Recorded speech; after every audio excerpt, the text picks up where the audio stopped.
This midline, which we'll talk about here in a second, is your friend. I'm going to teach you how to use it.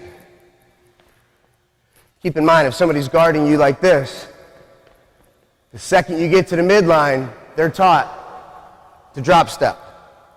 At that point, you continue your momentum away from them, but not away from the basket, directly to the first marker. 1, 2, knock it down. So I'm going to go ahead and line this. Understanding the midline, I know if I'm coming from a wing here, I make a move and I get into the paint. At this point, the defender is like this, protecting his butt to the basket, trying to force you here. As he drops, if you can continue to make a move and either slice across the front of the rim for a reverse layup,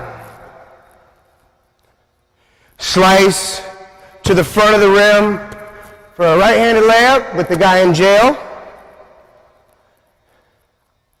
or for those of you who can throw it down, the front of the rim is where you want to get to.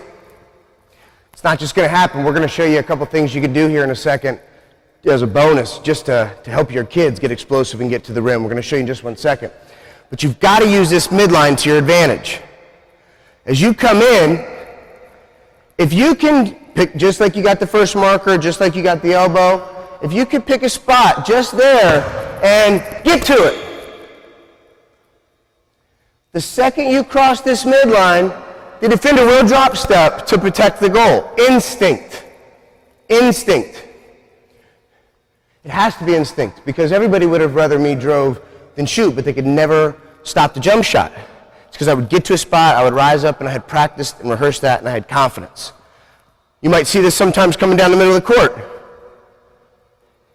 You see some guys that are rangy and they're low and they're back and forth, and you see the big guys tap dancing on defense trying to get back. It's because even if there's a guy in the deep, deep paint, and me as a point guard, and I come across like this, boom, he's going to switch step. He's going to switch step. Even if he's 2 passes away. He's playing Deanna's man, he's got the ball on this side. As soon as he crosses that midline, he's cheating over here to do what he's trained to do. Use that to your advantage. Everybody's the same. Anybody that plays basketball is going to react that way. You can also use this for your Euro step. As you're coming in, if you Euro step and you can tap over and back, if you can tap the midline, you can make the crowd go ooh and ah. Because if you tap the midline, they'll go here. You'll step by them body to body, wave to the crowd.